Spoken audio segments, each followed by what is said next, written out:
We often have an idea of what we want to bring into our life, have a vision of who we want to be, have a desire. But the biggest thing that's blocking us from stepping into that truth is the belief. Now, if these negative beliefs are very strong in you, then how can you possibly create a loving, joyous, prosperous, healthy life?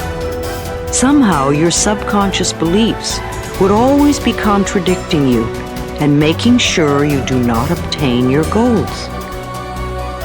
I find that resentment, criticism, guilt, and fear cause more problems in our bodies and in our experiences than anything else. These feelings come from blaming others and not taking responsibility for our own lives. You see, if we are all responsible for everything that happens in our lives, then there is really no one to blame. Whatever is happening out there is only a mirror of our own inner thinking.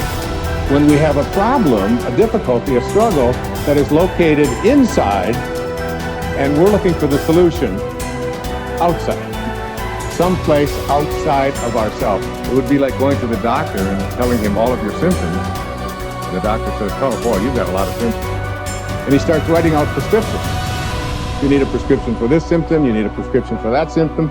And finally, he gets this 4 or 5, and you go to walk out, and you say, well, I'd like my prescriptions. He said, no, I'll give this one to your mother-in-law, and I'll give this one to your neighbor, and I'll give this one to your daughter, and I'll give this one to your father. I mean, you're the one with the struggles and with the difficulties, expecting somebody else to change or something outside of you to get better in order for you to make your life work is something you have to really take a hard look at. It's in here.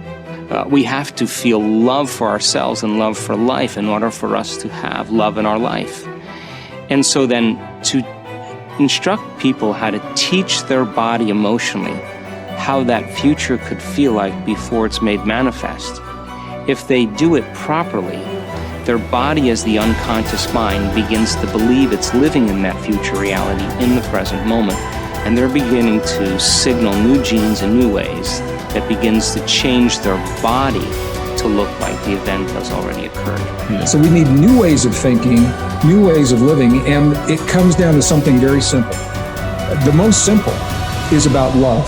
The bottom line, do we love ourselves enough to live our lives in a way that gives our bodies what they need to do what they know how to do really well? Do we love ourselves enough to live and to think in a way that allows the best version of ourselves and the best versions of our families and communities to come forward? So when you stand in this place of knowing that if this time-space reality has created within you a desire for something, this time-space reality will deliver the goods to you. So when you stand in that knowing and then you couple it with your belief in your righteousness or worthiness to receive it. When you're putting in a wish and a desire, put it in as if you already have it. I am healthy. I am a good relationship person. I have a great job. What's that? I say, it's like I already have it. And yet most people don't have it. So they'll say, I want a great job.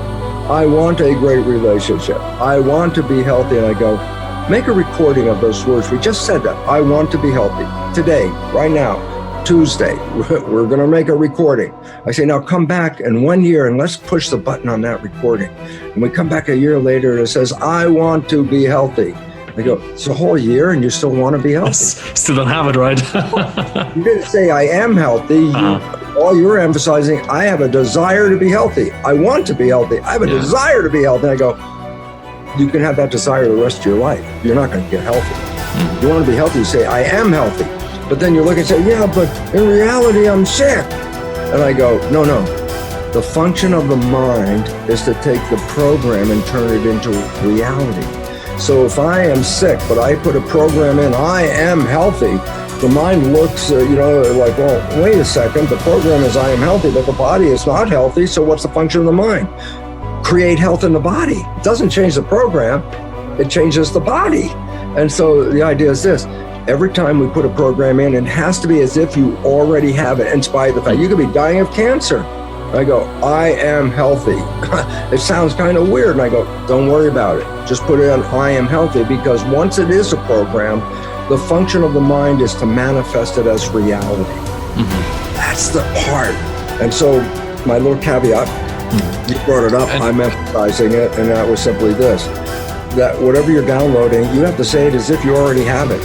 Because if you put a future tense on it, I will, I want, I say, if you record that, that means you will always want to have it. I will do this. You won't get there. So I just wanted to bring that in, because if we're making a program, then you must make sure it says as if you already have it, in spite of the fact you don't. Top people look for the good in every situation. They know that it is always there.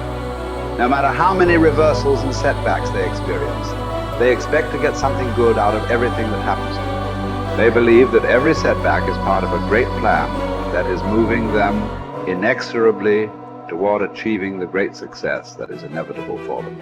If your beliefs are positive enough, you will seek the valuable lesson in every setback or difficulty. You will confidently believe that there are many things that you have to learn on the road to achieving and keeping your ultimate success. You therefore look upon every problem as a learning experience. Napoleon Hill wrote, "Within every difficulty or obstacle, there is the seed of an equal or greater advantage or benefit." With this kind of an attitude, you benefit from everything that happens to you, positive or negative, as you move upward and onward toward achieving your major definite purpose. There is a law of reversibility in psychology and metaphysics that says you are more likely to act yourself into feeling a particular way than you are to feel yourself into acting. What this means is that when you start off, you may not feel like the great success that you desire to be. You will not have the self-confidence that comes from a record of successful achievement. You will often doubt your own abilities and fear failure. You will feel that you are not good enough, at least not yet. But if you act as if you were already the person you desire to be, with the qualities and talents that you desire to have, your actions will generate the feelings that go with them. You will actually act yourself into feeling the way you want to feel by the law of reversibility. If you want to be one of the top people in your business, dress like the top people, groom like the top people, organize your work habits the way they do. Pick the most successful people in your field and use them as your role model. If possible, go to them and ask them for advice on how to get ahead more rapidly. And whatever advice they give you, follow it immediately. Take action. When you start to walk, talk, dress, and behave like the top people, you soon begin to feel like the top people.